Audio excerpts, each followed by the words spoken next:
Hello, നമ്മൾ സൂചിക്കൊഴു വെച്ച് ഒരു അടിപൊളിയായിട്ട് ഉണ്ടാക്കാൻ പോവേണ്ട. അതിന് വേണ്ടത് സൂചിക്കൊഴുവ നമ്മളെടുത്ത് നല്ല തീയിൽ ഒന്ന് കൈവിടാണ്ട് ഇളക്കി ഇളക്കി കൊടുക്കണം. ഒരു ക്രിസ്പി രൂപത്തിലാവണം, ദേ ഇതുപോലെ. എന്നിട്ട് നമ്മൾ അതിനെ മാറ്റി വെക്കണം. അത് നമുക്ക് ആവശ്യമുണ്ട് കേട്ടോ. വേറൊരു പാൻ എടുക്കുക. എന്നിട്ട് അതിലേക്ക് വെളിച്ചെണ്ണ, അതായത് നമ്മുടെ കൊഴുവൊക്കെ ആവശ്യമുള്ള വെളിച്ചെണ്ണ, അതിലേക്ക് സവാള ഇടാം. എന്നിട്ട് ഉപ്പിടാം. ആവശ്യത്തിന് ഉപ്പിടണം കേട്ടോ, കാരണം അതിന് ഉപ്പില്ലല്ലോ കൊഴുവക്ക്.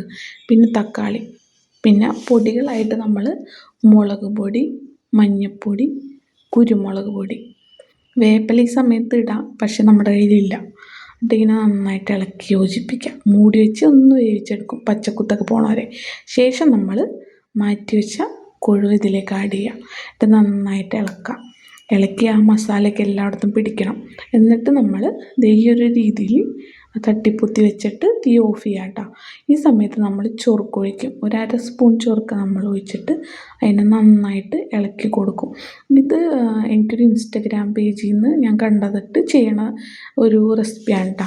എനിക്ക് കണ്ടപ്പോൾ എനിക്കിഷ്ടം തോന്നി, ടേസ്റ്റും അടിപൊളിയായിരിക്കുമെന്ന് തോന്നിയതുകൊണ്ടാണ് ഞാനിത് ചെയ്യാനായിട്ട് കാരണം. അവർ വേപ്പിലയും പിന്നെ ഇഞ്ചിയൊക്കെ ഇട്ടിട്ടുണ്ട്. എനിക്കതൊന്നും വേപ്പിലയില്ല, ഇഞ്ചിയുടെ ടേസ്റ്റ് എനിക്ക് ഇഷ്ടമില്ലാത്തതുകൊണ്ട് മാത്രം ഇതിലിട്ടില്ല. കാരണം അത് ഇഞ്ചി ടേസ്റ്റ് മുമ്പിൽ നിൽക്കും. എനിക്കത് വേണ്ടാന്ന് തോന്നുന്നു, പക്ഷേ അടിപൊളി ടേസ്റ്റാണ് കേട്ടോ. ഇതൊരു പ്രാവശ്യമെങ്കിലും എല്ലാം ട്രൈ ചെയ്യണം. ഇതിൻ്റെ കോമ്പിനേഷൻ എന്ന് പറഞ്ഞാൽ വേറെ ഒന്നുമല്ല, ചോറ് തന്നെയാണ്. ചോറിലേക്ക് നമ്മൾ ലേശം വയ്ക്കുക, എന്നിട്ട് അങ്ങോട്ട് കുഴക്കുക. അപ്പോൾ ഇന്നത്തെ വീഡിയോ ഇത്രേ ഉള്ളൂ. ഇഷ്ടപ്പെട്ടാൽ ലൈക്ക് ചെയ്യുക, സബ്സ്ക്രൈബ് ചെയ്യുക. Thank you.